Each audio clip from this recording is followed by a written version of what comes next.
बच्चों, अब आजकल हमने क्या पढ़ा था, यहाँ पे कोरियोलिस बल की बात कर रहे थे हम। यूनिट फर्स्ट चल रहा है अभी तक आप लोगों का, और यूनिट फर्स्ट में आपकी बुक के हिसाब से लगभग 2 या 3 चैप्टर आ रहे हैं, जिसमें अभी अपन दूसरे चैप्टर पे, ठीक है ना। पहला चैप्टर अपना कंप्लीट हो चुका है, जिसमें अपने जड़त्वीय अजड़त्वीय तंत्र, गैलीलियन रूपांतरण और लॉरेंज रूपांतरण, ये सब चीजें पढ़ी थी। अब हम अपने सेकेंड चैप्टर पर हैं, जिसमें सबसे मेन क्या है, कोरियोलिस बल। कोरियोलिस बल क्या होता है, कल हमने पहले ये पढ़ा था, कल परसों की हमारी क्लास में।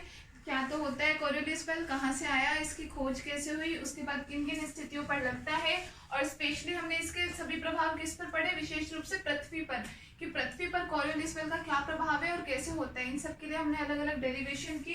पृथ्वी पर कोई भी पिंड जो है अगर क्षैतिज दिशा में गति कर रहा है तो क्या है, या फिर ऊर्ध्वाधर दिशा में गति कर रहा है तो उस पर कोरियोलिस बल किस प्रकार से प्रभाव लगाएगा, ठीक है। और उसके अलावा हमने और क्या पढ़ा इसमें, कल हमने इसमें पढ़ा था कि अगर कोई वस्तु जो है वो ऊर्ध्वाधर नीचे की ओर गिर रही है, बिल्कुल ऐसे वर्टिकली नीचे की ओर गिर रही है, तो उस पर कोरियोलिस बल का प्रभाव क्या होगा, ठीक है।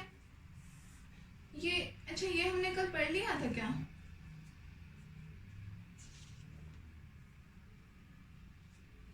हाँ, ये तो हमने कल पढ़ लिया था। नेक्स्ट टॉपिक डालो आप।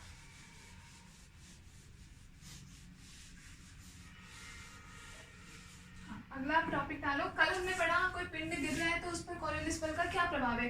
आज हम क्या पढ़ेंगे, किसी पिंड को अगर हम ऊर्ध्वाधर ऊपर की तरफ फेंकें, ऊर्ध्वाधर मतलब जैसे वर्टिकली नीचे डाउन किया था, वैसे अगर हम ऊपर की तरफ ऐसे उछाल के फेंके तो वो कैसे गिरेगी और उस पर कोरियोलिस बल का प्रभाव क्या होगा वो, ठीक है ना। तो आप लोग सबसे पहले हेडिंग लिखो,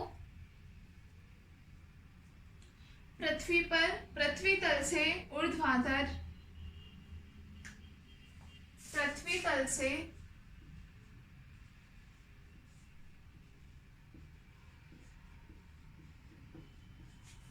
ऊर्ध्वाधर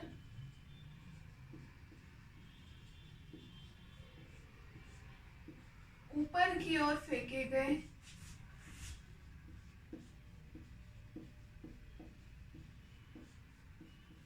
ऊपर की ओर फेंके गए पिंड पर, ऊपर की ओर फेंके गए पिंड पर कोरियोलिस बल।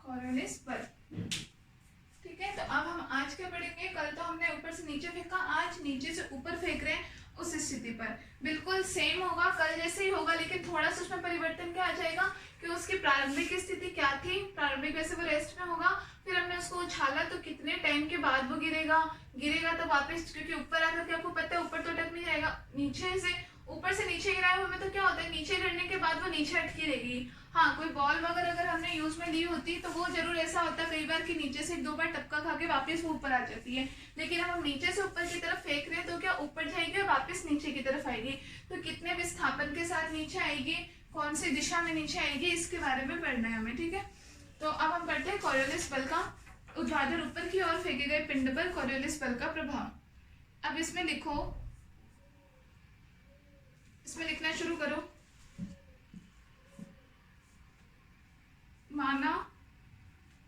माना m द्रव्यमान का एक पिंड, माना m द्रव्यमान का एक पिंड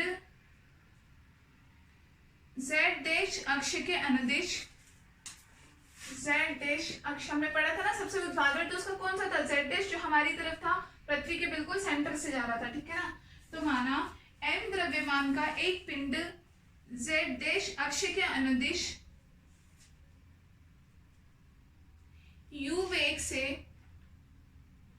उसका प्रारंभिक वेग क्या होता है, u वेग से ऊर्ध्वाधर फेंका जाता है, ऊर्ध्वाधर फेंका जाता है, तो t सेकेंड पश्चात, तो t सेकेंड पश्चात पिंड का वेग, तो t सेकेंड पश्चात पिंड का वेग क्या हो जाएगा v डैश बराबर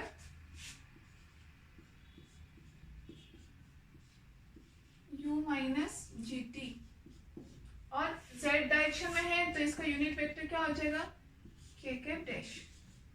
समीकरण 1 इसको नाम देता हूँ, ठीक है।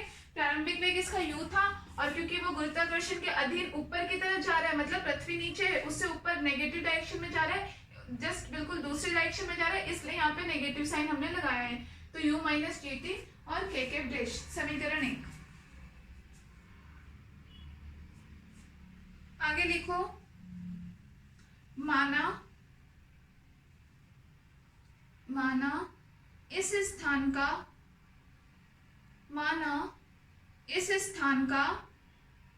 अक्षांश लैम्डा, अक्षांश जो हमने कल कोण बनाया था ना लैम्डा, उसको हम हिंदी में अक्षांश भी बोलते हैं। तो माना इस अक्ष का अक्षांश लैम्डा, इस स्थान का अक्षांश लैम्डा तथा निर्देश तंत्र का कोणीय वेग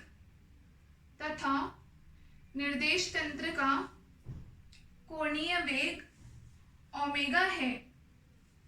निर्देश तंत्र का कोणीय वेग ओमेगा है, तो ओमेगा बराबर क्या हो जाएगा, जो अभी तक हम पढ़ रहे हैं, ओमेगा बराबर हम क्या पढ़ रहे हैं, lambda, sorry omega cos lambda J cap dash plus omega sine lambda K cap dash, समीकरण 2।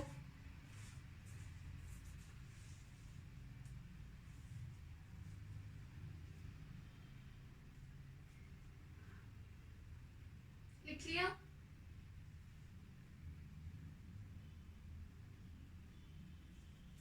अब कॉरियोलिस बल का क्या सूत्र था, कॉरियोलिस बल किसे प्रेशर करते हैं हम, एफ सी बराबर क्या था, -2m omega cross we dash. तो हमारे पास ओमेगा भी है वी डैश भी है, तो इन दोनों का मान, समीकरण इसको 3 मान लो, समीकरण 1, 2 व 3 से, समीकरण 1, 2 व 3 से इसमें मान डाल देंगे हम। तो एफ सी बराबर हमें क्या मिल जाएगा, -2m। अब पहले ओमेगा का मान, omega cos lambda J cap dash plus omega sine lambda K cap dash, ये ओमेगा का मान हो गया, क्रॉस वेक्टर वी डैश बराबर कितना है, u minus G T K cap dash, ये हमारे पास एफ सी का मान। अब दोनों के बीच में क्या है, क्रॉस हो रहा है, तो इसके लिए हम कैसे सॉल्व करेंगे इसको, सारणिक बना के। तो सारणिक बनाते हैं, -2m तो एज इट इज लिख दिया। अब हम तीनों यूनिट सदिश हमारे कौन से ले लेंगे, एकांक सदिश आई कैप डैश जे कैप डैश और के कैप डैश। अब यहाँ पे देखो, सबसे पहले ओमेगा का मान लिखे, तो आई कैप तो है नहीं 0, जे कैप का मान क्या है, ओमेगा कॉस लैम्डा, और के कैप डैश का मान क्या है, omega sine lambda, omega sine lambda, ठीक है। दूसरी तरफ हम b का मान डालते, तो इसमें i और j दोनों ही 0 0, और इसका मान कितना हो जाएगा, u माइनस जी टी। लिख लो एक बार इतना।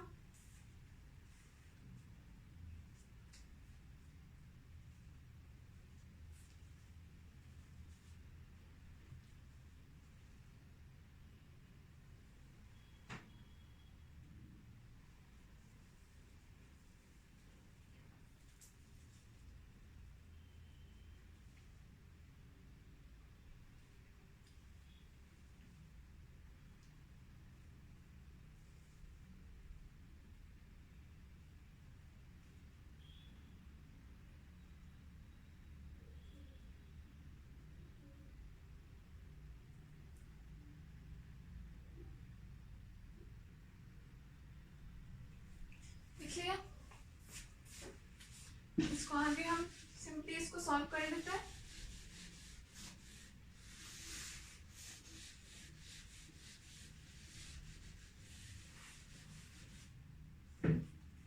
तो क्या आ जाएगा हमारा FC बराबर -2m। अब देखो पहले हम i के डैश के लिए हम करेंगे, तो ये इंटू ये क्या हो जाएगा omega cos lambda into u minus GT। यहाँ गया माइनस पे 0,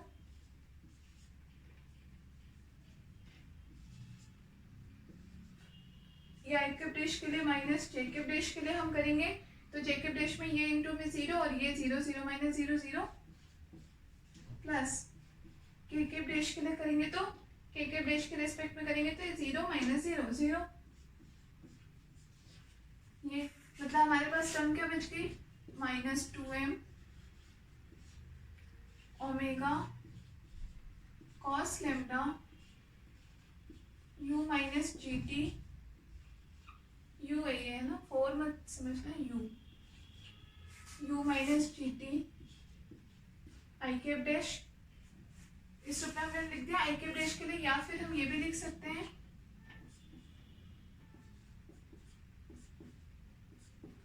FC बराबर 2m ओमेगा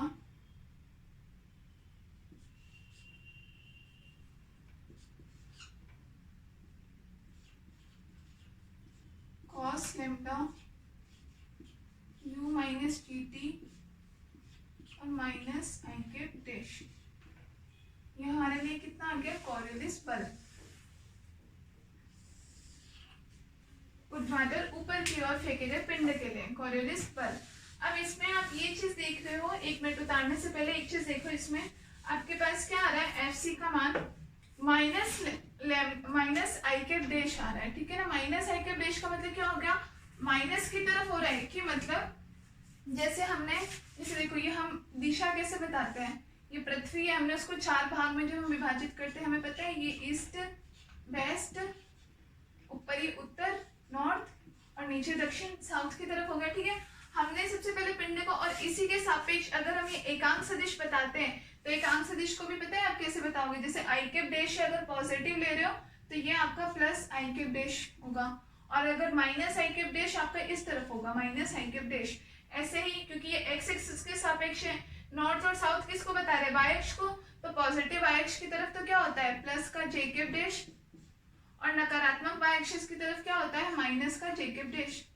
इसमें हमने z अक्ष को बता नहीं रखा, अगर z अक्ष हम बताते तो कुछ इस तरीके से होता, तो धनात्मक z अक्ष की तरफ तो प्लस का k कैप डैश और ऋणात्मक z अक्ष की तरफ माइनस का k कैप डैश। ये होता है यूनिट वेक्टर्स को हम इस तरीके से बताते हैं, उनकी दिशा हम इस प्रकार से निर्धारित करते हैं, ठीक है ना। Plus i cap dash minus i cap dash plus j cap dash minus plus k cap dash minus k cap dash, ये होता है आपका, ठीक है। अब आपने कोई चीज कैसे हमने बोला ऊर्ध्वाधर फेंकी, हमने ऊपर, हमने ये मान लिया कि हम क्या है पृथ्वी के बीचों बीच स्थित है, मतलब हमारी पोजीशन हमने मान ली ये है, हमारी स्थिति क्या है ये स्थिति है, और इस स्थिति से हमने ऊर्ध्वाधर ऊपर की तरफ फेंका किसी भी पिंड को, मतलब हमने इस स्थिति से ऊर्ध्वाधर ऊपर की तरफ, तो हमने कौन सी तरफ फेंका, इसका मतलब नॉर्थ की तरफ, मतलब हमने उत्तर की तरफ कोई पिंड फेंका है, हमसे जस्ट ऊपर कौन है उत्तर, तो हमने हमारी मतलब इस हिसाब से स्थिति नहीं कि अभी हम राजस्थान में बैठे हैं तो पश्चिम दिशा में, उस हिसाब से नहीं बता रही हूँ मैं अभी हिसाब से बता रही हूँ कि ये हमने पृथ्वी है, हम इसने इसको चारों दिशा हमने बताई कि इधर हमारे ईस्ट है, इधर वेस्ट है, ऊपर नॉर्थ है और नीचे साउथ है, ठीक है ना, पूर्व पश्चिम उत्तर और दक्षिण है, हम यहाँ बीचों बीच में स्थित है, ये हमारी स्थिति है, ठीक है। अब यहाँ से हमने ऊर्ध्वाधर ऊपर की तरफ फेंका है, मतलब हमने इसको किसके उत्तरी गोलार्ध की तरफ हमने इसको फेंका हुआ है, पिंड को उत्तर की तरफ फेंका, और इस पर लगने वाला जो हमारा बल आया है, परिणामी बल आया है, इसकी दिशा क्या है माइनस i कैप डैश की तरफ। माइनस i कैप डैश कहाँ दिख रहा है आपको,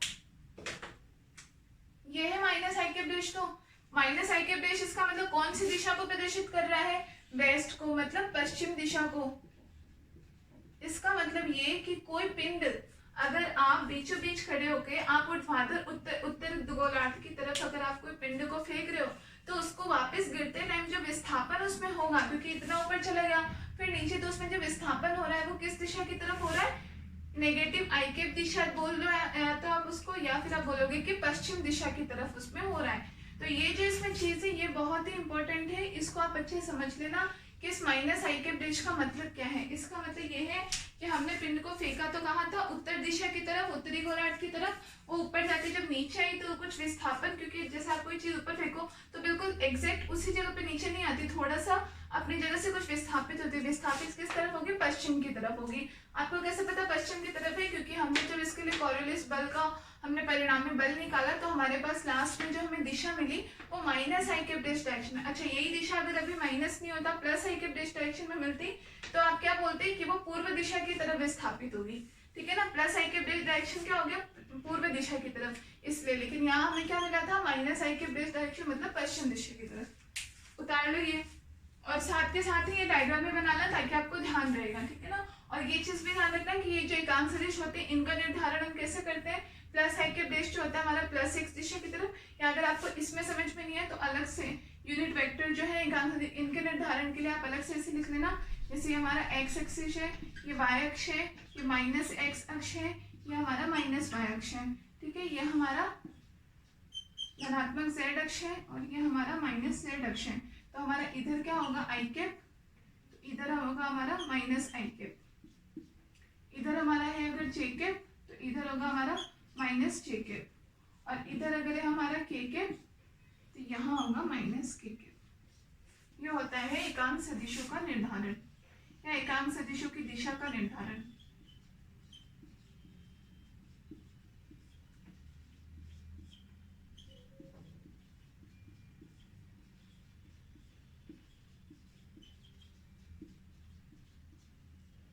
ठीक है, ये वैसे इस डेरिवेशन में नहीं है, ये तो मैंने आपको अलग से बता दिया है। कुछ ऐसी चीजें अलग से जो मैं बताऊं आपको लगे इंपॉर्टेंट है तो उसको है ना अपनी कॉपी के सबसे ऊपर जो खाली जगह होती है वहां पे लिख लिया करो।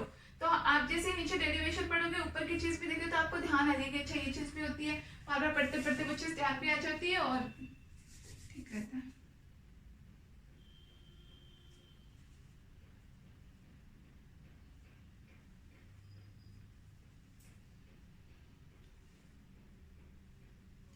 इसको आप नाम दे देना समीकरण 3।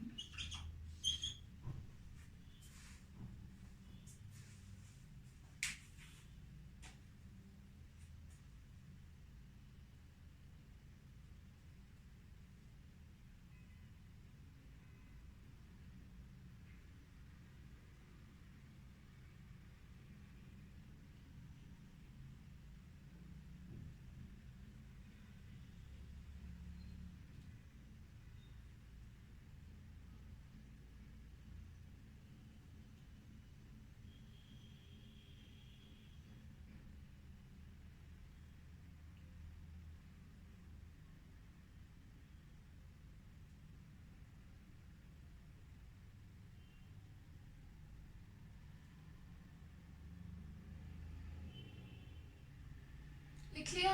अब इसमें लिखो आगे समीकरण 3 यहां तक लिख लिया। आगे इसमें लिखो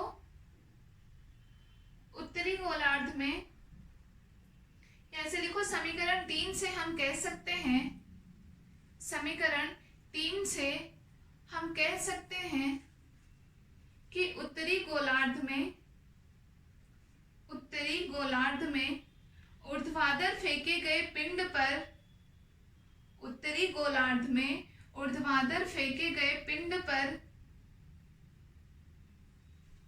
Fc या कॉरियोलिस बल लिख लेना।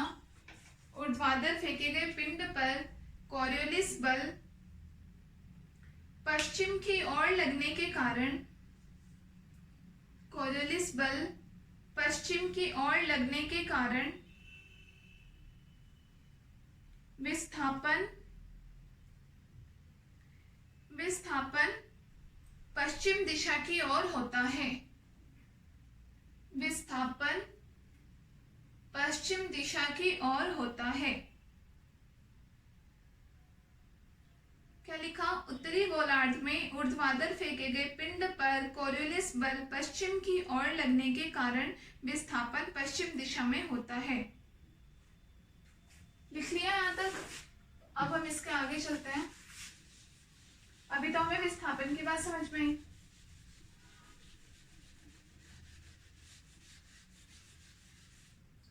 अब हम जानते हैं न्यूटन की गति के, ये समीकरण 3 है ना।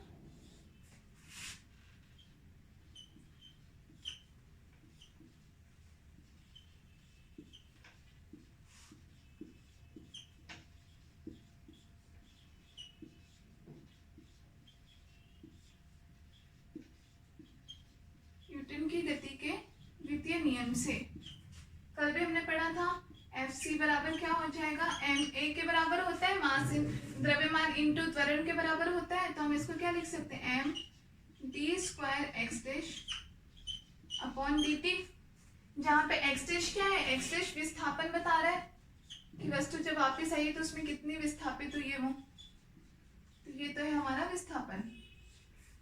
ये इसको मान लो आप समीकरण 4, ठीक है। तो बल के दोनों मान को हम बराबर रखते हैं, तो समीकरण 3 व 4 से क्या लिख सकते हो आप, m D square X dash बटा डी टी स्क्वायर। ये तो आपको पता है ना, D square X dash upon D T square. ये अपन त्वरण को लिखते हैं, कैसे लिखते हैं, त्वरण बराबर क्या होता है, आपने पढ़ा ही होगा, त्वरण होता है वेग में समय के सापेक्ष परिवर्तन की दर, मतलब dv अपॉन dt होता है। त्वरण का फॉर्मूला तो एक्चुअली में ये होता है, सूत्र ये होता है, ठीक है। ऊपर से अब इसमें वेग का सूत्र भी हम डाल देंगे। तो वेग क्या होता है, वेग होता है कि समय के सापेक्ष वस्तु की स्थिति में परिवर्तन, वो होता है आपका वेग। तो वस्तु की स्थिति में परिवर्तन मतलब हम क्या लिख सकते हैं, जैसे ये डी अपॉन डी टी, और वेग का हम सूत्र लिख देते हैं कि समय के सापेक्ष वस्तु की स्थिति में परिवर्तन। तो स्थिति मान लो एक्स डैश कुछ है तो अपॉन डी टी, तो यहाँ से आपका ये आता है एक त्वरण को हम क्या, D square x upon D T square हम इस तरीके से लिख सकते हैं, ठीक है ना। तो ये यहाँ से हमने लिख दिया। अब हम इन दोनों को बराबर कर लेते हैं, तो बराबर ये हो जाएगा हमारा, माइनस मान लेते हैं, -2m omega cos lambda u minus D T, m से m कट गया, तो हमारे पास D square X dash upon D T square बराबर क्या बचा, -2 omega cos lambda u minus D T. लिखो इतना,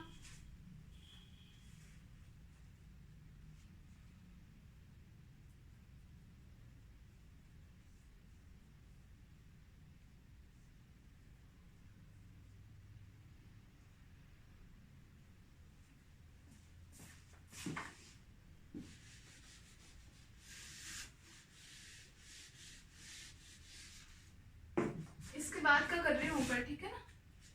अभी हमारे पास क्या है, D square X dash upon D T square बराबर, अब यहाँ पे क्या है, मान लो यहाँ से जो g है, g हम क्या करते हैं, यहाँ से बाहर ले लेते हैं, दोनों में से हमने कॉमन ले लिया। अच्छा, कॉमन लेने का मतलब जानते हो क्या होता है, कॉमन हम क्या बोलते हैं, किसी भी दो चीजों में, कोई दो पद है मान लो, दोनों में जो चीज समान है उसको हम एक बार बाहर लेकर के हम उसको इस तरीके से मल्टीप्लाई के रूप में लिख सकते हैं, ठीक है ना, कि ये चीज दोनों के ही गुणज में है। अब दोनों के गुणज में होने का मतलब क्या, जरूरी तो नहीं वो चीज हुई, मतलब कॉमन लेने का मतलब एक तरीके से ये होता है कि उसमें उसका भाग दे देना। जैसे भी मान लो मैं ये बोल रही हूँ कि इन दोनों में से मैं g कॉमन लूँ, g कॉमन लेने का मतलब क्या होगा, एक तरह से मैं g का इन दोनों में भाग दे दूं। अब इसमें तो ऊपर g है नहीं, तो ये तो u बटे g रह जाएगा, जबकि इसमें g है तो ये g से g कट के ओनली t रह जाएगा, ठीक है ना। तो ये मैंने ऐसे, हो सकता है आप लोगों को पता हो भी, नहीं भी पता हो, इसलिए मैंने बता दिया कि ये होता है कॉमन लेने का मतलब एक तरह से जो कॉमन ले रहे हो ना आप, उसका दोनों तीनों जितने पद हैं उन सब में भाग दे दो आप, ठीक है। तो यहाँ से हम g बाहर ले लेते हैं, तो -2 ओमेगा कॉस लैम्डा, g बाहर ले लिया तो अंदर क्या बच गया, u बटे में g माइनस, यहाँ g का भाग दिया तो g से g कट गया t, ये हमारे पास आ गया। अब हम क्या करेंगे, हमें तो एक्स डैश चाहिए विस्थापन, तो हम क्या करेंगे, इसको समाकलन करने पर,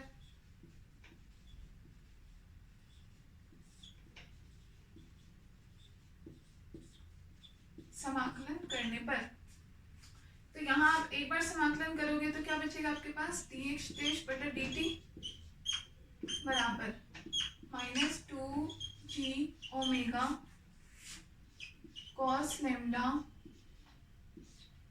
इंटू में मान लो डी टी आ रखा होगा तो समाकलन करोगे तो यू बटे में जी के साथ में डी टी का समाकलन हो जाएगा टी, तो यू बटे में जी इंटू में टी और माइनस इसका कितना हो जाएगा टी स्क्वायर अपॉन में 2 प्लस C1 कोई कांस्टेंट मान लिया। समाकलन का मतलब समझ गए ना। मतलब एक तरह से हम क्या बोल सकते हैं, समाकलन करने का मतलब आता तो होगा यार समाकलन अगर तो, मतलब जैसे मैं आपको रफ में करके बता रही हूँ, जैसे ये मतलब हो गया इसका d अपॉन डी टी, जैसे मैंने d रहने दिया d और यहाँ पे dx डैश बटे dt है ही, और बराबर जैसे माइनस यहाँ पे 2 ओमेगा g cos लैम्डा ये सब है।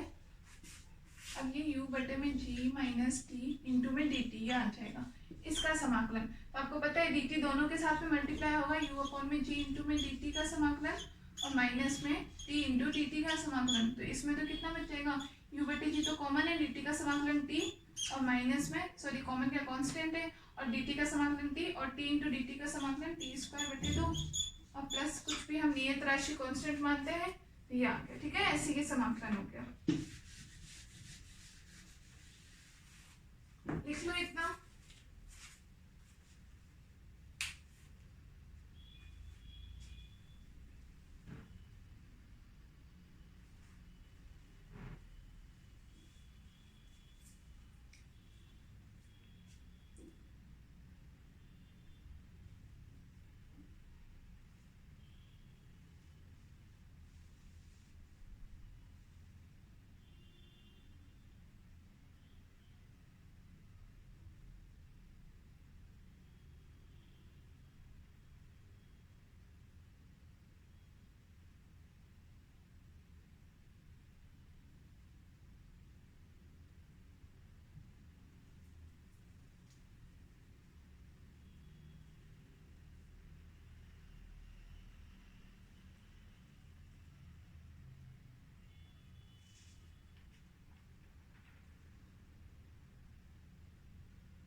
इसलिए इसको समीकरण 4 नाम देते ना। ठीक है ना, समीकरण 4 और ये हमने t के सापेक्ष समाकलन कर दिया।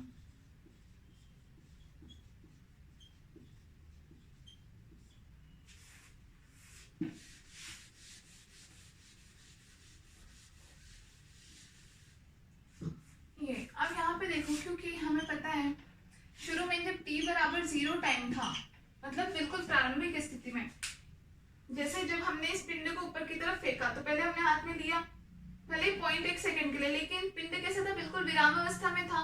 तब हमने इसको फेंका और तब ये ऊपर की तरफ गति करना शुरू हुआ। ठीक है, तो बिल्कुल प्रारंभिक अवस्था में इसका जो इसकी जो वेग था, वेग कितना था 0।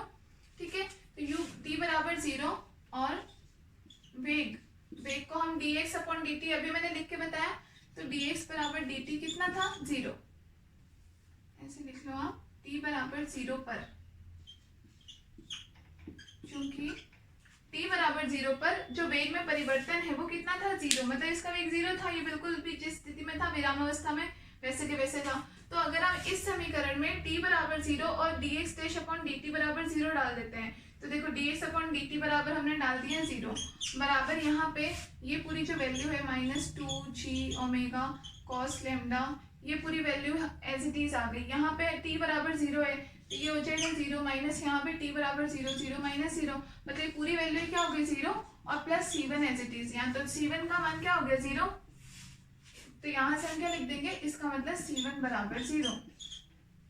जो हमने c1 जो कांस्टेंट माना था, नियत राशि मानी थी, उस नियत राशि का मान क्या है 0 के बराबर। इस तरीके से कभी भी जब समाकलन करते हैं ना, तो उस पर नियत राशि का मान निकालने के लिए हमें कुछ ना कुछ वहां पे हमें कुछ एक स्थिति दी हुई होती है, कोई कंडीशन दे रखी होती है हमें कि बताओ t बराबर 0 पर ये चीज ऐसी हो तो इसका मान कितना होगा। तो हम ये दोनों चीज इसी समीकरण में डाल के देखते हैं कि फिर c1 का मान कितना रह रहा है, 0 रह रहा है। ठीक है, तो c1 का मान समीकरण में रखने पर c1 का मान हमारे पास कितना आ गया, 0 आ गया। तो c1 का मान समीकरण में हमने रख दिया।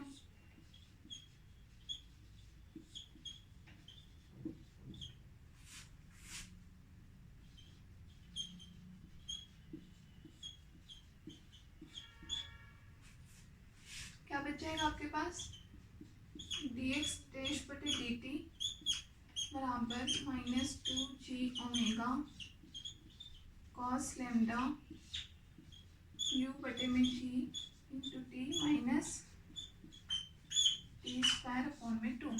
इसको आप नाम देते हो समीकरण 5। ठीक है, अब हम क्या करते हैं, पुनः टी के सापेक्ष समाकलन करते हैं। कल भी हमने ऐसे ही किया था, पुनः टी के सापेक्ष समाकलन करने पर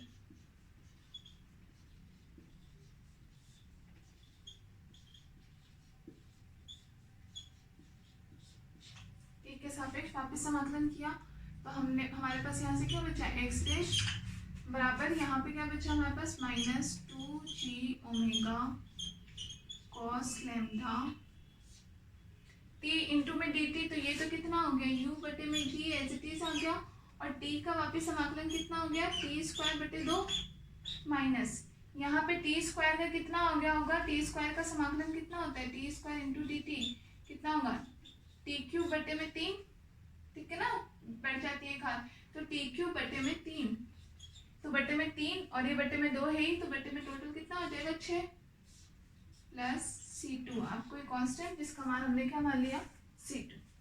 तो इतना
समाकलन। अब यहाँ भी हम सेम अभी जैसे हमने उसमें कंडीशन लगाई थी वैसे कि t बराबर 0 पर,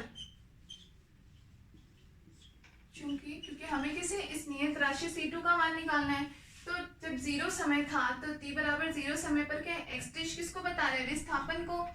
तो जब सबसे पहले जब समय बराबर 0 था तो वस्तु की स्थिति में विस्थापन भी 0 था, ये तो हमने हाथ में ले रखा था बस, तो ऐसे थी। उसके बाद हमने फेंका तब इसकी स्थिति में परिवर्तन हुआ जिसको हमने विस्थापन बोला। तो t बराबर 0 पे इसका मतलब x डैश बराबर क्या था 0, ठीक है। अतः हमारे पास यहाँ से x डैश यहाँ पे, अब आप इस समीकरण में बिल्कुल रखो तो x डैश क्योंकि 0 बोलते हैं ये 0 हो जाएगा, ये एज इट इज आ जाएगा t 0, तो ये भी 0 ये भी 0, इसका मतलब C2 बराबर भी 0, तो इसका मतलब क्या कह सकते हैं C2 बराबर 0। तो C2 का मान रखने पर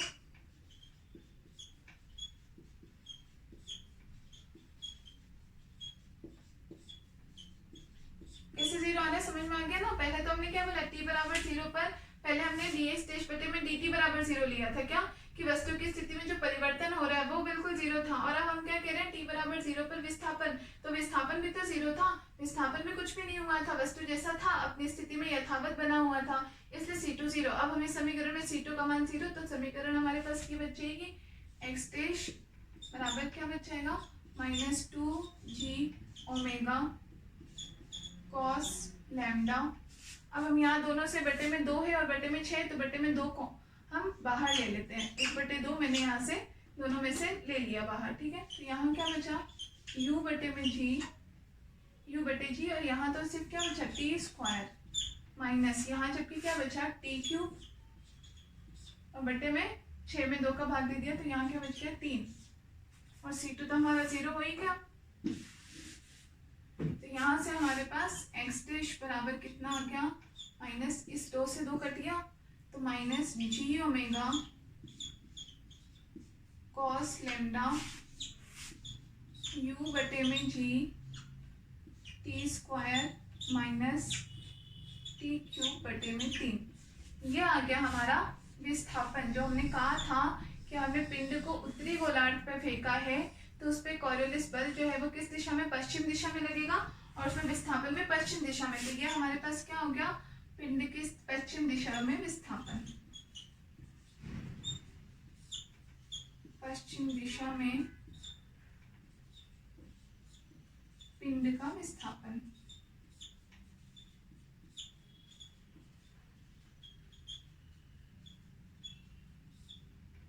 ठीक है, तो ये लिख लो, इसको नाम दे दो, ये समीकरण 5, तो समीकरण 6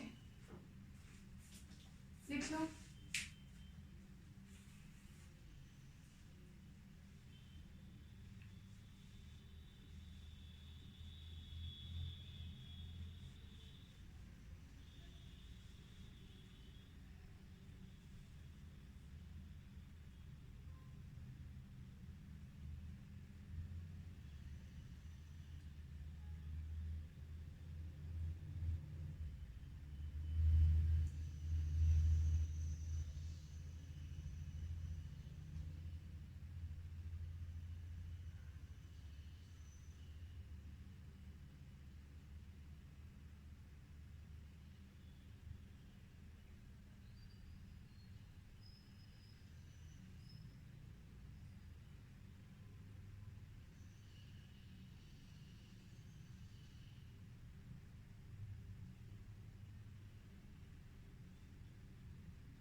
लिख लिया। इसके बाद लिखो, ऊर्ध्वाधर ऊपर की ओर फेंके गए पिंड को, ऊर्ध्वाधर ऊपर की ओर फेंके गए पिंड को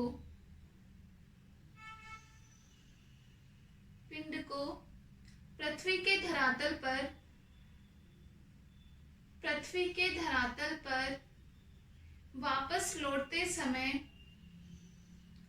पृथ्वी के धरातल पर वापस लौटते समय कोरियोलिस बल Fc के कारण, कोरियोलिस बल Fc के कारण कुल विस्थापन ज्ञात करने के लिए, कुल विस्थापन ज्ञात करने के लिए यदि पिंड h ऊंचाई पर जाता है,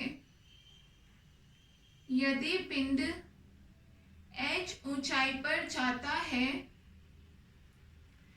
देखो, ऊर्ध्वाधर ऊपर की ओर फेंके गए पिंड को पृथ्वी के धरातल पर वापस लौटते समय कोरियोलिस बल Fc के कारण कुल विस्थापन ज्ञात करने के लिए यदि पिंड h ऊंचाई पर जाता है, तब ये लिख लिया, पूरा मिटा दो।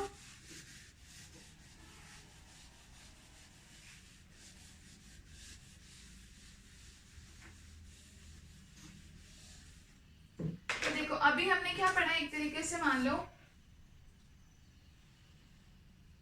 कि हम x दिशा में खड़े थे, x दिशा, इसको हम पूर्व दिशा मान सकते हैं, ठीक है, और हमने ऊर्ध्वाधर ऊपर की तरफ फेंका था, मतलब हमने उत्तरी गोलार्ध की तरफ फेंका था। हमने शुरू में ही कहा था हम किस तरफ फेंक रहे हैं, z दिशा, क्योंकि बिल्कुल ऊर्ध्वाधर दिशा तो z दिशा होती है, ठीक है ना। और हमारे जो पिंड की ऊंचाई है, ये हमारी z दिशा, ठीक है। पिंड की ऊंचाई हमने ये मान लिया कि पिंड कितना h ऊंचाई तक ऊपर गया, h ऊंचाई तक ऊपर गया। तो अब ये कैसे गया, जब ये पिंड जा रहा था, यहाँ से सीधे सीधे ऊपर की तरफ जा रहा था, फिर इस पे कोरियोलिस बल लगा और इसने इसको किस दिशा में विस्थापित किया, पश्चिम दिशा, इधर पूर्व दिशा और इधर पश्चिम, इसने इसको पश्चिम दिशा की तरफ विस्थापित किया और फिर ये पश्चिम दिशा की तरफ गिर गया। इसमें विस्थापन ऐसे सीधे जाते जाते इसमें पश्चिम दिशा की तरफ, तो इसमें जो कोरियोलिस बल था वो इधर की तरफ लगा Fc, वो इसको विस्थापित करके पश्चिम की तरफ लेके आया, और इससे अगर वापस जाते समय विस्थापन देखें तो Fc हमारा इस दिशा में लगेगा, ठीक है ना। ये h ऊंचाई की बात हो गई। तो हमने क्या बोला कि अगर पिंड जो है वो h ऊंचाई पे, हमने ये मान लिया कि कुल विस्थापन ज्ञात करने के लिए पिंड जो है अगर वो h ऊंचाई पर जा रहा है, तो हमने गति के समीकरण पढ़े थे, तो उसमें एक समीकरण में पढ़ा था v स्क्वायर बराबर u स्क्वायर माइनस 2as, पढ़ा था आप लोगों ने गति का समीकरण, 11th में ही आता है गति का समीकरण। 3 समीकरण होते हैं ना, तो ये 2as, ठीक है। यहाँ के हिसाब से हम बात करें तो ये समीकरण हमारी कैसे हो जाएगी, v डैश स्क्वायर बराबर u dash square minus 2g और h का जितनी दूरी चला, तो कितनी दूरी h ऊंचाई की दूरी चला, तो h, ठीक है। अब शुरुआत में तो हमें पता है v डैश तो क्या है, उसका जो वेग हुआ परिवर्तित हुआ वो, तो इस शुरुआत में तो ये t बराबर 0 पर तो v डैश बराबर क्या था, 0 था। t बराबर 0 पर v डैश बराबर 0 था, इसका मतलब समीकरण क्या हो गई, 0 बराबर u स्क्वायर माइनस 2gh। तो यहाँ से u स्क्वायर बराबर क्या हो जाएगा, 2gh और u बराबर हो जाएगा √2gh, ठीक है। ये हमने किसका, इसके प्रारंभिक वेग का मान निकाला, u बराबर √2gh, लिख लो।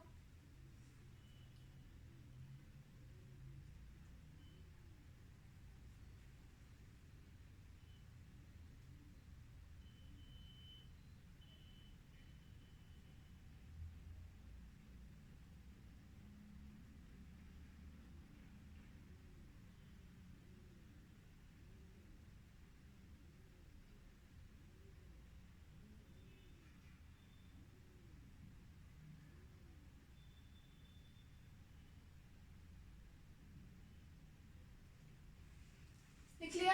ये तो गति की मान लो एक समीकरण थी, हम गति की दूसरी समीकरण हमें पता है क्या होती है, गति की दूसरी समीकरण से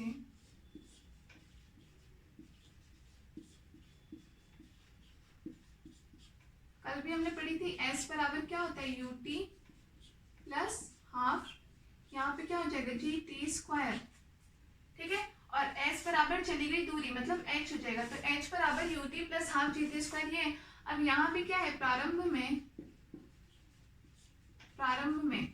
जब पिंड था तब h बराबर 0 था, क्योंकि वो तो बिल्कुल इस स्थिति में था, तब तक तो कुछ दूरी वो चला नहीं था, तो h बराबर क्या था, 0। यहाँ 0 रखा, तो यहाँ से ut बराबर क्या हो गया,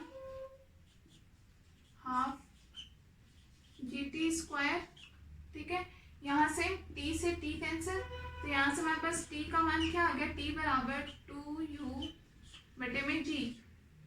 अब यहाँ पे u का मान जो है हम यहाँ से रख देंगे, ये u बराबर हमने ये निकाला था, तो हमने यहाँ से मान रख दिया t बराबर 2 अंडर रूट में 2gh अब बटे में g। यहाँ आप इसको क्या लिख सकते हो, t बराबर, आपको पता है जब एक चीज अंडर रूट के अंदर एक चीज बाहर, उसको कैसे सॉल्व करते हैं, जैसे मैं आपको बताती हूँ, हो सकता है आता भी हो नहीं भी आता हो, तो देख लो। जैसे हम इस पूरी चीज को, ये तो अंडर रूट 2gh ऐसे t से है ही, अब ये बाहर तो g है, अगर हम ये मानेंगे कि g, इसका मतलब अगर मैं इसको अंडर रूट के अंदर लूँ तो ये क्या रहा होगा, g स्क्वायर, तभी तो अंडर रूट से बाहर आने पर g हो जाएगा ना ये, तो यहाँ ये g है, इसका मतलब अंडर रूट के अंदर लेकर के हम इसको क्या लिख सकते हैं, g स्क्वायर, g से g कट गया, तो बराबर इसको हम क्या लिख सकते हैं, 2, अब पूरी चीज अंदर 2h बटे में g, ये क्या आ गया, टाइम, लिख लो।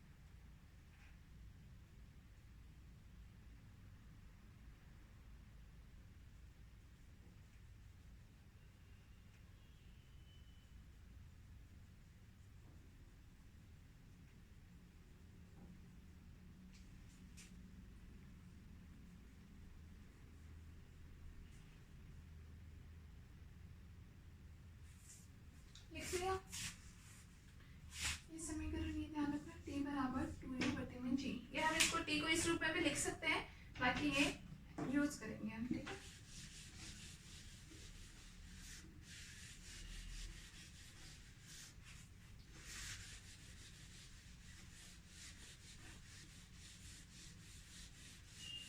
तो अब हम क्या करते हैं, जो टी का मान आया है, टी का मान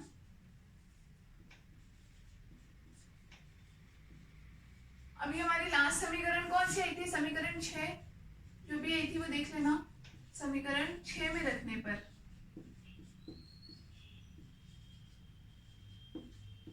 समीकरण 6 में रखने पर समीकरण 6 में हमें क्या मिला था, एक्स डैश बराबर -2 ओमेगा जी कॉस लैम्डा, क्या बचा था, u बटे में जी टी स्क्वायर और माइनस टी क्यू बटे 3। यही थी हमारी समीकरण 6। एक्स डैश बराबर -2 ओमेगा, या -2 नहीं था शायद, है ना, 2 तो कट गया था, यहाँ से हमने कॉमन ले था, तो माइनस ओमेगा जी कॉस लैम्डा u बटे में G T square minus T cube upon में 3। ये समीकरण हमारे पास बच गई थी, ठीक है ना। तो अब हम ये समीकरण 6 लिखना मत, आप पहले पीछे लिख चुके हो, मैंने बताया ये समीकरण, ठीक है। अब हम यहाँ से इसको हम सॉल्व करते हैं, टी का मान जो हमने लिया है ये हमें इसमें रखना है, तो हम कैसे लिख सकते हैं इसको, देखो माइनस ओमेगा जी। अब हम इसको कुछ इजी बनाते हैं ताकि सॉल्व करें, क्योंकि यहाँ तो इसको आप स्क्वायर करोगे क्यूब करोगे दिक्कत हो, तो हम सबसे पहले यहाँ क्या करते हैं, u बटे में जी टी स्क्वायर दोनों में आ रहा है, तो टी स्क्वायर हम बाहर ले लेते हैं, तो टी स्क्वायर बाहर लेने पे ये तो इतना बचेगा, ये बचेगा टी बटे 3 और टी स्क्वायर हमने ले लिया बाहर। अब टी का मान हम इन दोनों में रख देते हैं, तो माइनस ओमेगा जी कॉस लैम्डा u बटे में जी माइनस 1/3 और t का मान कितना है, 2u बटे जी, 2u बटे जी, ये तो इसके अंदर रखा है, और बाहर जो हमने कॉमन क्या लिया टी स्क्वायर, तो इसका मान कितना हो जाएगा, 2u बटे में जी का स्क्वायर, ठीक है। तो अब यहाँ पे आप ये देखो बराबर माइनस ओमेगा जी कॉस लैम्डा, इसको हम कैसे लिख सकते हैं, u बटे में जी माइनस 2/3 u बटे में जी और इनटू में यहाँ पे 2u, इस स्क्वायर का आप खोल लो तो ये कितना हो जाएगा, 4u स्क्वायर बटे में जी स्क्वायर, ये मान हो जाएगा।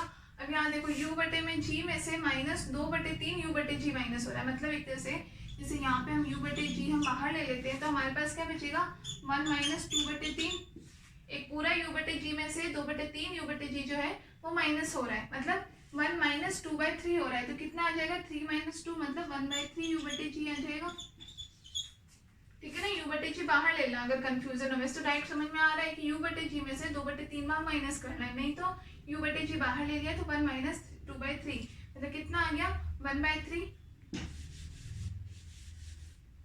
इसको आप लिख दो माइनस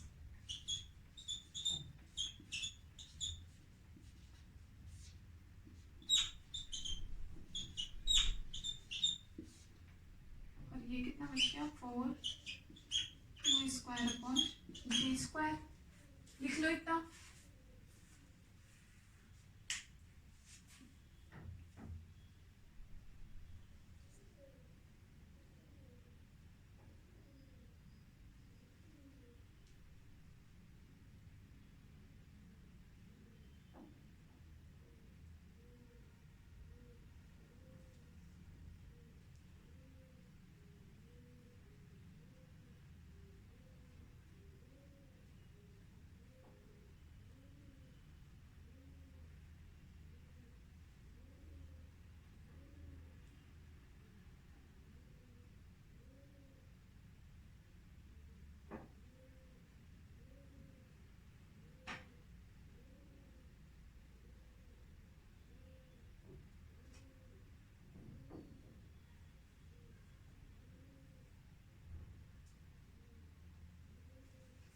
इसको आप ऐसे भी तो कर सकते हो, जैसे 4 आपने ले लिया, ठीक है ना, 4 तो इसका 2 का स्क्वायर 4 तो कर दो, और बाकी को आप u बटे में g का स्क्वायर ऐसे ही रहने दो, ठीक है ना, 4 और इसको आप u बटे g का स्क्वायर यही रहने दो, तो बराबर में आपके पास समीकरण क्या बन गई, -1/3 ओमेगा जी कॉस लैम्डा, ठीक है। 4 ये है, 4 आप चाहे आगे ले लो तो -4/3, अब एक तो ये u बटा जी और ये u बटे जी का स्क्वायर, तो ये टोटल कितना हो गया, U बटे में G का क्यूब। ये हमारे पास क्या आ गया, विस्थापन।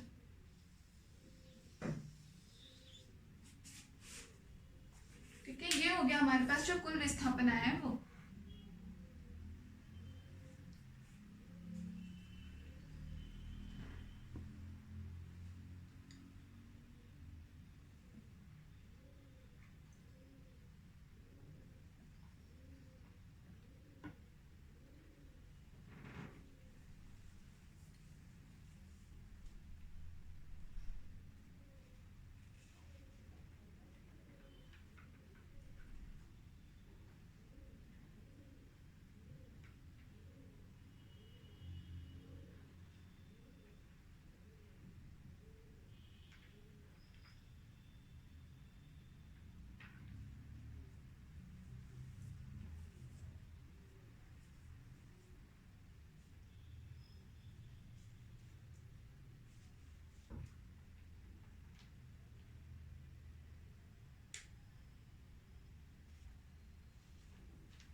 लिख लिया?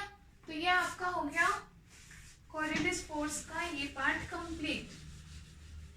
इसमें आपने पिंड ऊर्ध्वाधर फेंके तो, क्षैतिज फेंके तो, ऊपर की तरफ फेंके तो, ऊपर से नीचे की तरफ फेंके तो उन सब में क्या तो बल लगता है, किस दिशा में बल लगता है, और विस्थापन अगर हो रहा है पिंड में तो पिंड की स्थिति में विस्थापन तो वो कितना हो रहा है, ये सब चीज हमने पढ़ ली। ठीक है, अब एक अगला टॉपिक डालो आप, फोको का लोलक। फोको एक वैज्ञानिक का नाम है, फोको का लोलक। लोलक पता है किसको कहते हैं? पेंडुलम को। पेंडुलम होता है ना जो कुछ भी अपनी दिशा में बार बार अपनी स्थिति दोहराता रहता है, सेम डायरेक्शन में गति करता है, वो। टॉपिक नेक्स्ट डालो, फोको का लोलक।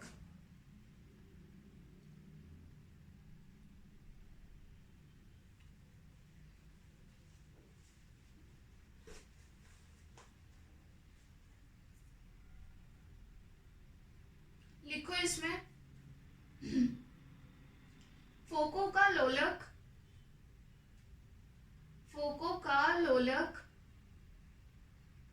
एक ऐसा उपकरण है, फोको का लोलक एक ऐसा उपकरण है जिसकी सहायता से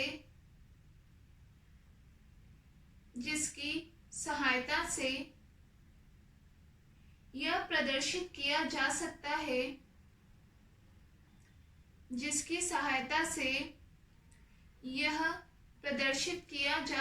है, कि पृथ्वी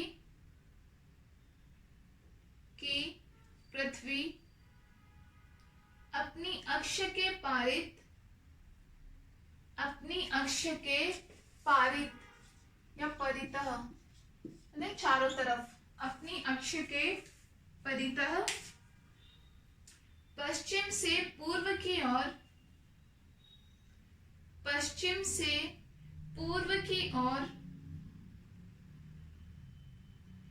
24 घंटे में एक बार घूमती है। 24 घंटे में एक बार घूमती है।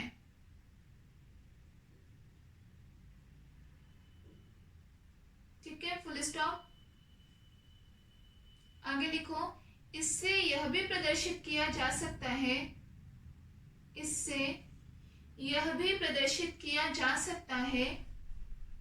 कि पृथ्वी एक जड़त्वीय तंत्र नहीं है।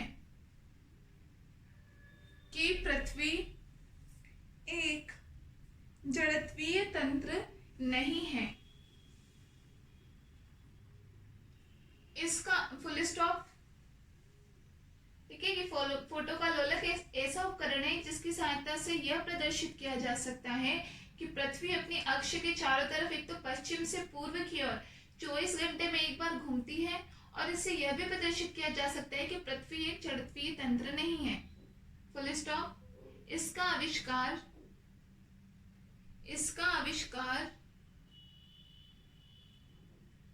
फोको नामक वैज्ञानिक ने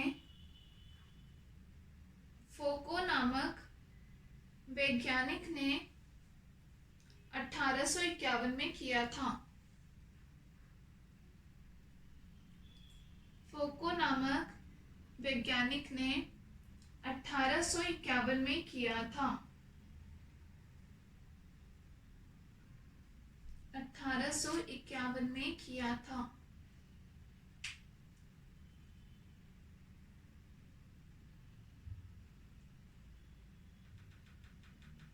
ठीक है ना। तो फोको लोलक क्या है? फोको एक वैज्ञानिक थे, उन्होंने एक लोलक अपना बनाया।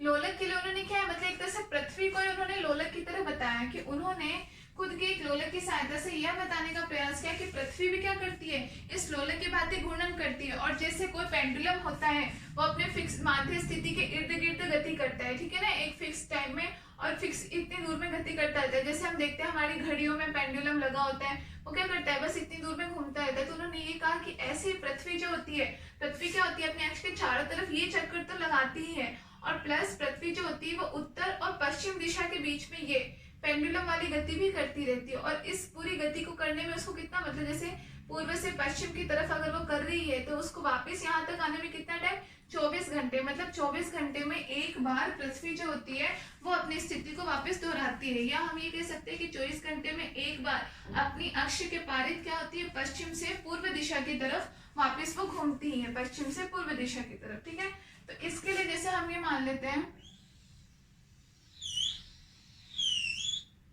ये हमारी पृथ्वी हो गई। ठीक है,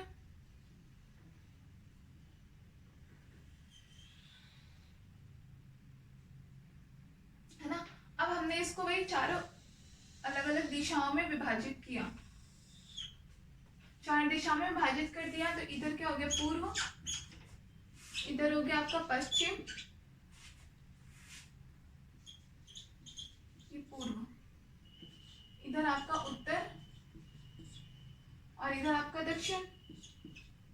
ठीक है, ये तो हो गया पृथ्वी की बात। अब पृथ्वी के खुद के अक्ष पे तो घूमती है, तो हम क्या मानते हैं कि ये ओमेगा कोणीय संवेग से पृथ्वी क्या है, अपनी अक्ष के चारों तरफ तो घूम ही रही है। अब हम ऐसा मानते हैं, हम इसमें ये बताना चाह रहे हैं कि पृथ्वी जो है ये जो पूर्व और पश्चिम दिशा है,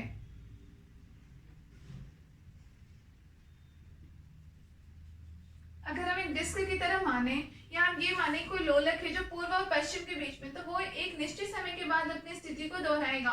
और पृथ्वी के लिए वो समय कितना होता है, 24 घंटे। ठीक है ना, तो अगर ये वापस पश्चिम से पूर्व या पूर्व से पश्चिम की तरफ ये वापस जाता रहेगा।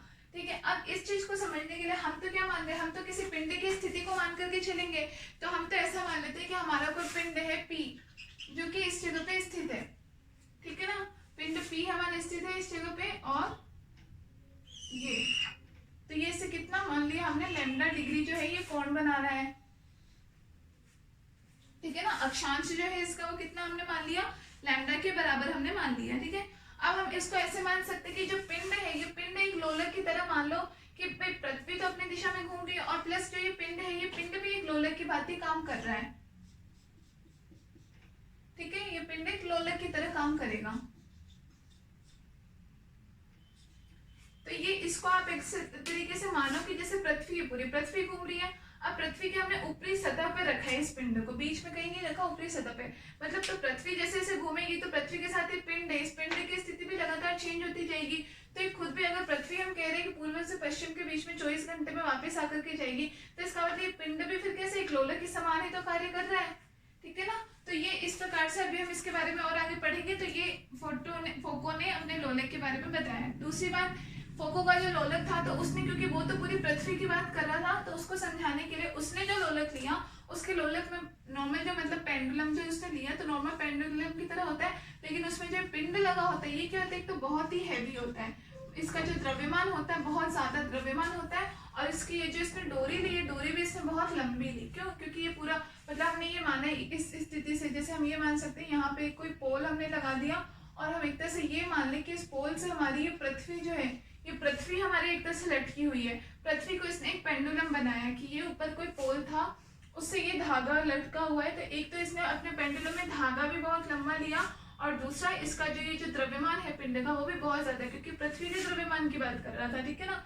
तो इसने इसके सापेक्ष पृथ्वी की स्थिति हम कैसे समझ सकते हैं कि मान लो ये तो कोई पोल है, यहाँ से कोई लंबा धागा लगा है और उस पर ये लोलक के पिंड की जगह पूरी पृथ्वी लगी हुई है। तो अब जैसे लोलक जो होता है अपनी जगह से ऐसे ऐसे घूमता रहता है, वैसे हम बोलेंगे कि पृथ्वी भी पूर्व और पश्चिम के बीच में इस तरीके से बार बार दोलन करती है। ठीक है, इतना समझ में आ गया। आगे लिखो, संरचना की दृष्टि से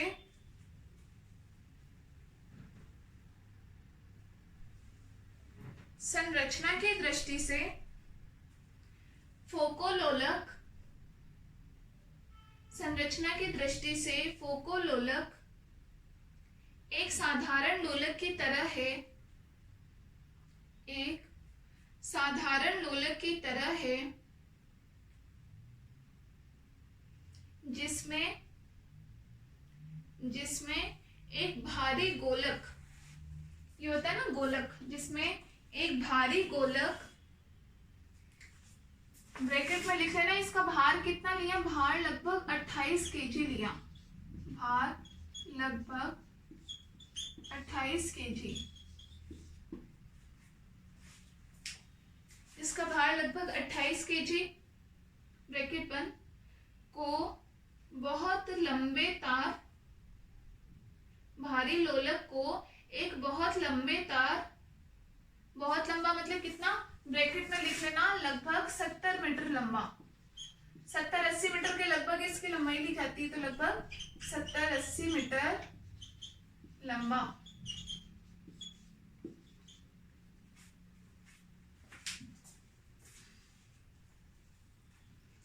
तो संरचना की दृष्टि से फोकोलोलक एक साधारण लोलक की तरह है, जिसमें एक भारी गोलक जिसका वेट कितना है लगभग 28 किलो, और उसको एक बहुत ही लंबा तार जिसका तार कितना लंबा है लगभग 70-80 मीटर लंबा, द्वारा इस प्रकार लटका दिया जाता है, द्वारा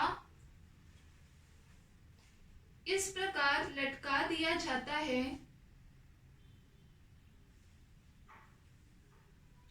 लटका दिया जाता है कि तार का ऊपरी सिरा, कि तार का ऊपरी सिरा, ऊपरी सिरा एक दृढ़ आधार पर कसा हो, एक दृढ़ आधार पर कसा हो,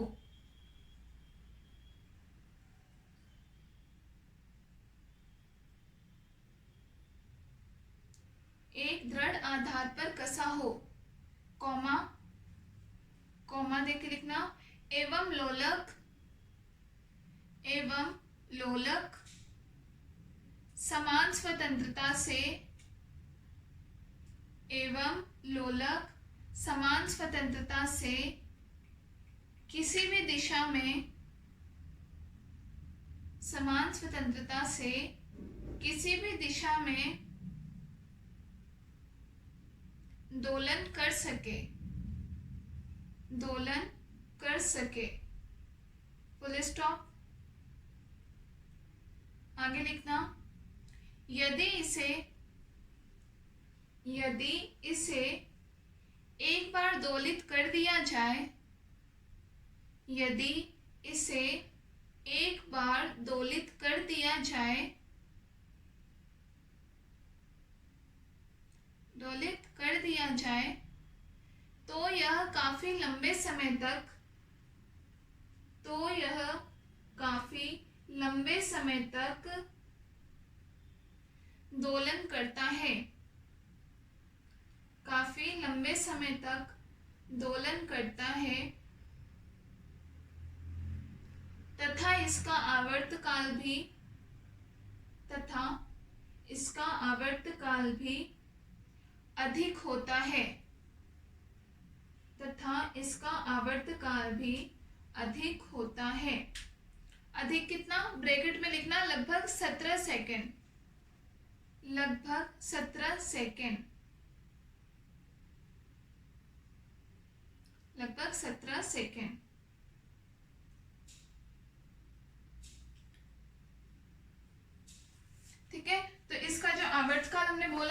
17 सेकेंड आवर्तकाल का फॉर्मूला क्या होता है? T बराबर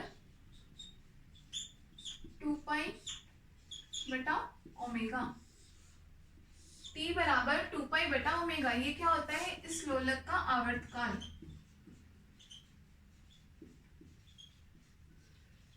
इसी का मान अभी हमने लिखा है लगभग 17 सेकेंड, ठीक है।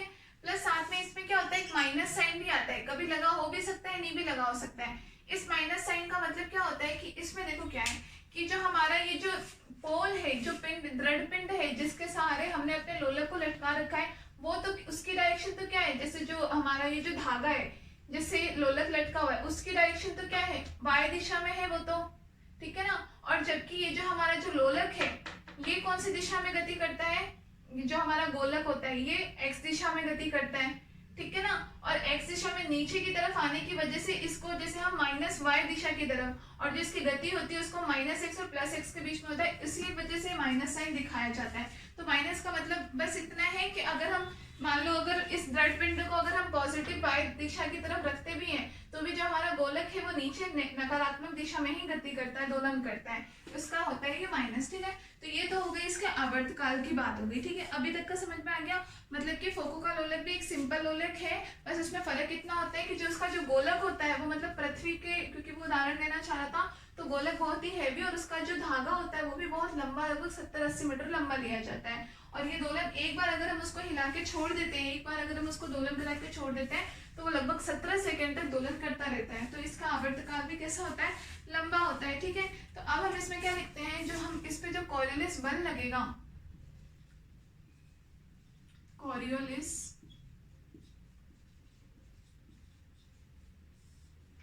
बल के कारण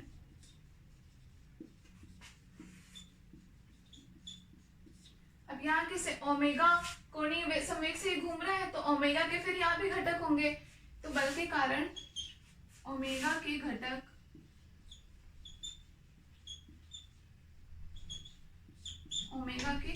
ओमेगा बराबर ओमेगा से घूम रहा है तो ओमेगा के दोनों घटक। अब इसके घटक कौन से होंगे, एक तो इसकी डोरी तो वाई दिशा में है, जबकि ये दोलन किस दिशा में कर रहा है, एक्स दिशा में, तो वाई और एक्स में, तो ओमेगा बराबर हम ये लिख सकते हैं ओमेगा कॉस लैम्डा, कौन सी दिशा हो जाएगी आपकी, जेकेब दिशा हो जाएगी, और प्लस ओमेगा जो साइन लैम्डा है वो अब आपका कौन सा दिशा हो गया, एक्स, आई कैप डैश, ये हो गया आपका ओमेगा।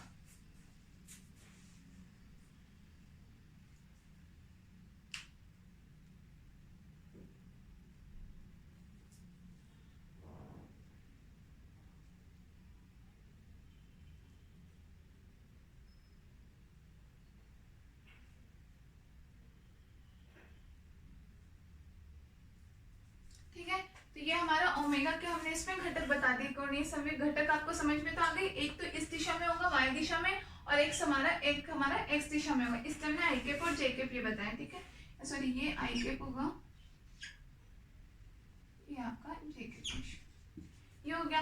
अब हम क्या लिखते हैं, अगर हम अभी तो हमने पिंड कहाँ पे लगा रखा है, इस जगह पे, यहाँ पे अभी हम मान रहे हैं कि जो हमारा गोलक लटका हुआ है इस जगह से लटका हुआ है। अब हम उसको हटा करके अगर हम इस पिंड की जगह पर रख लेते हैं, जहाँ हमने पिंड पृथ्वी की सरफेस पे मान रखा है पृथ्वी की सतह से, तो हम उस पोल से हटा करके और कहाँ रख लेते हैं, हम पी पॉइंट पर रख लेते हैं। तो इसका आवर्तकाल क्या रहेगा, तो हम ये बोलते हैं पिंड को, जो हमारे पोल है मतलब स्तंभ अगर हम मान लेते हैं, स्तंभ से हटाकर बिंदु P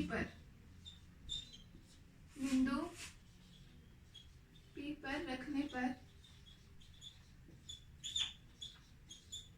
अब इसका आवर्तकाल कितना होगा,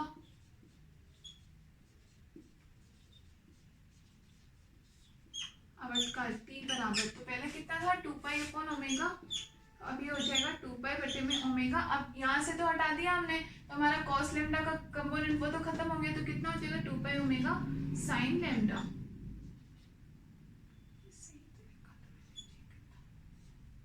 ठीक है। ये हमारा हो जाएगा, अगर हम इस स्थिति से देखते हैं तो आवर्तकाल हमारा हो जाएगा, ये लिख लो, इसको चाहो तो समीकरण 1 नाम दे दो, इसी को दे दो समीकरण 1।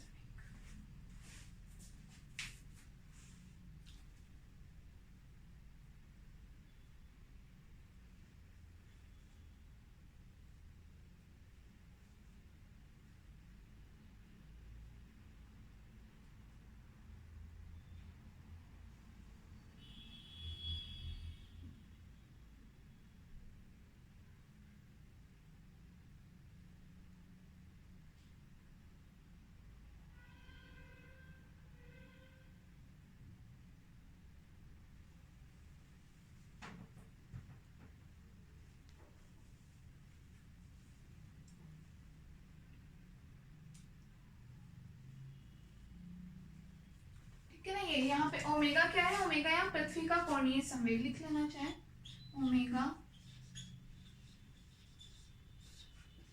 पृथ्वी का कोणीय संवेग।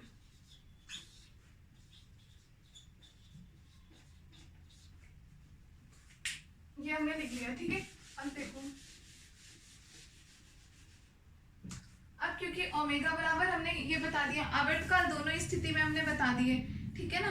तो ओमेगा का जो मान है, हमने अभी क्या बोला था, ओमेगा बराबर अभी हमने समीकरण में टी बराबर हमने क्या लिखा था, टी बराबर 2 पाई में ओमेगा लिखा था। तो यहां से ओमेगा का मान हम क्या निकाल सकते हैं, 2 पाई में टी आवर्तकाल। और आवर्तकाल हमने पहले ही शुरुआत में हमने क्या लिखा, आवर्तकाल कि पृथ्वी जो है पूर्व से पश्चिम की तरफ आती है, जो पूरा दोलन करती है, तो वापस अपनी स्थिति पे आने में कितना टाइम लेती है, 24 घंटा। या हमने कहा था कि 24 घंटे में एक बार अगर वो पूर्व से पश्चिम की तरफ या पश्चिम से पूर्व की तरफ अवश्य ही आती है, ठीक है ना। तो आवर्तकाल कितना हो गया, 24 घंटा। तो ओमेगा बराबर 2 पाई/24 यह मान सकते हैं। आवर्तकाल इसका 24 घंटा, तो ओमेगा का मान हमारे पास कितना हो जाएगा, 2 पाई/24 समीकरण 2। अब मान लो इस समीकरण 1 में हम मान रख देते हैं इसका, समीकरण 1 में मान रखने पर तो यहाँ पे t हमारे पास कितना है, t बराबर 2 पाई/में sin लैम्डा। और इस ओमेगा का मान रखेंगे, तो ओमेगा का मान यहाँ से नीचे रखेंगे हम 2 पाई/24, मतलब उल्टा होकर कितना हो जाएगा, 24/2 पाई। अपॉन में है ना ओमेगा, तो इसका मान रखो 2 पाई/24, तो 24/2 पाई, 2 पाई से 2 पाई कट गया। तो हमारे पास आवर्तकाल कितना आ गया इसका, 24/sin लैम्डा। ये हो गया, अगर कोई पिंड जो है पृथ्वी की सतह पर है, तो इसके लिए हमने आवर्तकाल निकाला 24/sin लैम्डा।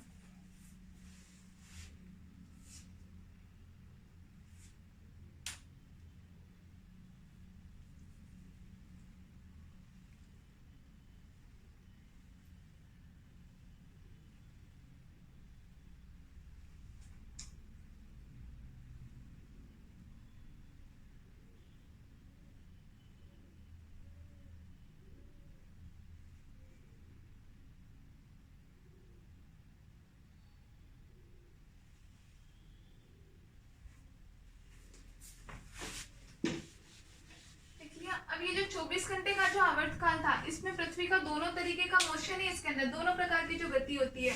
जैसे हमने क्या बताया, पूर्व से पश्चिम की तरफ ये जो गति कर रही है, ये मतलब लोलक की तरह ये वाली गति भी इसमें होती है, और प्लस चारों तरफ जो ये घूमती है अपने अक्ष पे, ये वाली दोनों गति भी होती है। तो इसमें तो ये दोनों ही गतियां हैं। अब हम मान लो इसमें हम 2 स्थिति देखते हैं, केस लिख लेना। जैसे इसमें आप केस फर्स्ट लिखो, अगर हम लैम्डा का मान है, लैम्डा कौन है, लैम्डा बराबर अगर हम 90 डिग्री मान लेते हैं, 90 डिग्री माना। 90 डिग्री का मतलब ये कि अगर ये पिंड जो है यहाँ पे नहीं होकर के अगर यहाँ होता, बिल्कुल 90 डिग्री पर होता है, इस जगह होता अगर ये पिंड, ठीक है, तो दोनों के बीच में 90 डिग्री का एंगल, तो t बराबर हमारे पास क्या आ जाता, 24/sin 90। और sin 90 डिग्री का मान कितना होता है, 1, मतलब t बराबर क्या हो गया, 24 घंटे। 24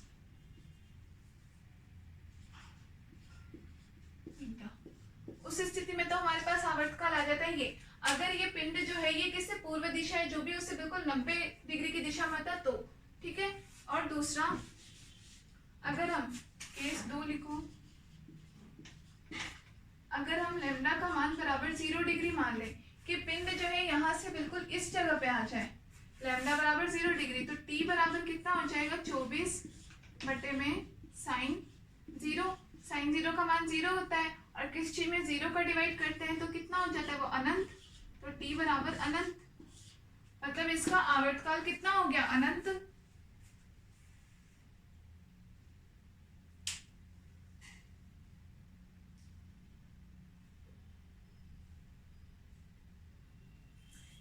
अनंत आवर्तकाल का मतलब क्या हो गया, ये सिर्फ इसमें दोनों गति है, 24 घंटे में आता है, तो ये यहाँ से ये गति कर रही है ये भी, और प्लस साथ में घूम रही है ये भी। जब हमने 90 डिग्री मतलब जब हमने y अक्ष की बात की, जब पिंड हमारा किस पे हो, y अक्ष पे हो, तब की बात की।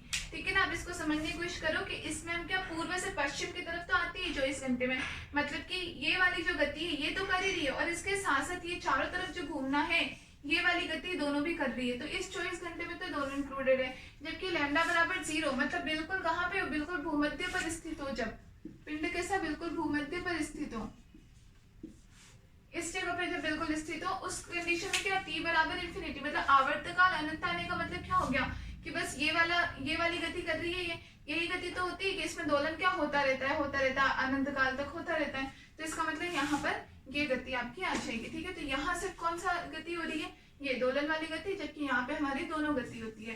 तो इसका मतलब हम क्या कह सकते हैं, नीचे लिखना है एक लाइन, अतः हम कह सकते हैं कि पृथ्वी घूर्णन करती है। अतः हम कह सकते हैं कि पृथ्वी घूर्णन करती है। ठीक है, तो ये था फोको का लोलक। उसके द्वारा उसने बस यही चीज बताई कि पृथ्वी भी एक लोलक की तरह काम करती है, जिसमें पृथ्वी जो होती है वो अपने अक्ष के चारों तरफ और उसके साथ साथ कैसे अपनी स्थिति के माध्य स्थिति के दोनों तरफ भी कैसे इर्द गिर्द वो दोलन करती रहती है। तो पूर्व से पश्चिम या पश्चिम से पूर्व की तरफ 24 घंटे में एक बार पृथ्वी अवश्य आती है, और दूसरा पृथ्वी कैसा है, इसका मतलब अचड़त्वीय निर्देश तंत्र है, क्योंकि वो लगातार कैसा घूर्णन गति कर रही है, रोटेशनल और सर्कुलर दोनों मोशन करती है इस वजह से। तो ये आपका टॉपिक कंप्लीट हो गया, फोको का लोलक।